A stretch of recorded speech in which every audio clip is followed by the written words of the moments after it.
Hello and welcome! In this lesson, we are looking at some exercises that will help you to coordinate your hands because, let's face it, playing hands together can be very challenging at the beginning. Getting your hands to do the same thing at one time, getting your hands to do different things at one time, it all is a skill that requires effort, focus, and practice. So in this lesson, I've created an exercise that sounds almost a little bit like a classical minuet. We're gonna start really simple, and then we're gonna gradually build the skill set so that by the end of it, you'll be amazed at what you can do. So let's dive in. So the first thing we're going to do is simply get our hands communicating with each other and the keys. So I want you to place your right hand thumb on G and your left hand 5-finger on G. And we're gonna begin, and we're simply gonna play each of the first 5 notes of the G scale ending on D and then lifting. So G, A, B, C, D. We want even pressure through each note so that we don't have this happening. We want to be playing at exactly the same time. Precision is key here. So if this is a struggle for you, if you're new, just think about playing the very bottom note and then just you're moving up one. Everybody's working together up to the next one. 3 fingers together. We're tilting our wrists a little bit and we're playing the top note and coming off. So once you've got step 1, we're going to move on to the next step, which is going to be to speed it up. So we're looking at this speed. And I want you to repeat the top note. So here we go again. This is what we're aiming for. Do it 2 more times. There we go. Okay, so once you've got it up to speed, we're gonna add another layer. We're going to be working at changing what our left hand does. So I'm gonna play it for you first so you can hear how it sounds. So what I'm doing is I'm only playing these 3 notes with my left, but I'm continuing to play the same pattern with my right hand, which means we're doing completely different things between the hands. So at the same time, we play a note by itself in the right, together, alone, and together. Again. One more time. It's not easy. This is very challenging. So it's gonna take some practice. And what I've learned about exercises that challenge so it's like a hand independent skill, is that you might feel like your brain is sort of breaking as you're working on this and it feels like an uphill, I'm not getting it. And then suddenly you get it. It's like riding a bike. And once you've got it, you've got it. You don't have to think about it anymore. So last time, and you're welcome to hold this note or release it. So we're gonna add an additional layer to this. Now we're going to be adding a little bit into what our right hand is doing. So we're gonna be playing moving up, and then I want you to place your 2 finger on the D for the second time you play it. So it'll look like this. 5, 2, and then we're gonna go E, F sharp, G. Let's do it again. 5, 2, E, F, G. Once more. F sharp, G. Now our left hand, it's gonna sound like this.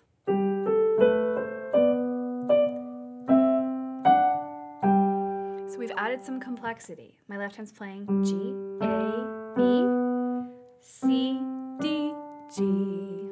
So again, this is gonna be another layer. It's gonna probably feel like a challenge to get the step we just worked on, and then this is gonna be a whole fresh new set of challenges. And it's amazing how in an exercise that seems as simple as this and is as short as this, how we can challenge ourselves as piano players. So remember to breathe, remember to smile. I'm gonna do this again really slowly. So we're going together, alone, together, alone, together, switch, together, together, and back to G. Again, together, alone, together, alone, together, alone, together, together, and G's.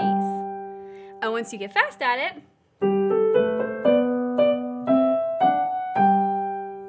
you've got the little exercise. Okay, so now that you've got the main layers of this exercise or exercises under your fingers, it's time to change the approach. So we often assume that in order to develop our hands, we have to learn all kinds of different exercises. But the truth is, what really makes a difference is how you approach what it is that you're playing. So once you've mastered this, I want to encourage you to try playing it with different articulations because it'll completely change the experience and how you need to basically feel this under your fingers. So if you're to play this entire bit softly and staccato, it's going to require a different sort of focus and control. Watch this. Do it again. See? I had to start over because I didn't quite have the right pressure, so I'm having to negotiate as I go.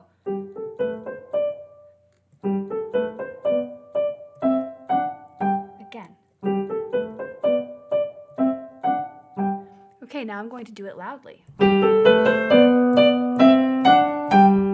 And you noticed I had legato in my left hand and staccato in my right hand, meaning I'm smooth here and detached here. Watch. One more time. So it's like honey is on the keys. My hands are sticking here, and then these keys are hot, and my hand needs to come right off of them. So the final layer of complexity, one more challenge you can add to this, is playing one hand loud and one hand softly. So I'm going to try to play my left hand heavy, nice and loud, and my right hand lightly and quietly. So it'll sound like this. Again. See, it didn't do loud enough. I'm gonna try again. It takes practice. It really makes your brain work. And so what this is doing, it's developing that connection between your brains and your hands. So it's a muscle coordination. It's really, really helping you to develop those fine motor skills, that control that's gonna not only make you better at playing hands together, but it's gonna help you to develop your hand independence. It's gonna help you to develop the articulation and the dynamics with which you can play. So it'll really impact you as a player, and it's gonna help take you from good to great. So take this in small steps. At the end of it, it sounds like one completed exercise. But as you go through it, you can think of this as multiple exercises. This is your first exercise. That's your second exercise. That's your third exercise. That's your fourth exercise. And then every time you change up the dynamics or the articulations, it becomes something completely different. So this is something short and sweet you can return to every day with fresh curiosity, fresh perspective, and allow your fingers to learn something new. Now, if you're a Pianote member, you're gonna have access to our practice tool to work on this. So this will all be broken up into little pieces for you. You can click the practice button, it'll play, you can play right along, adjust the tempo. If you're not a Pianote member, we still got a PDF for you that you can download to help you practice the exercise. Happy practicing, and I'll see you around.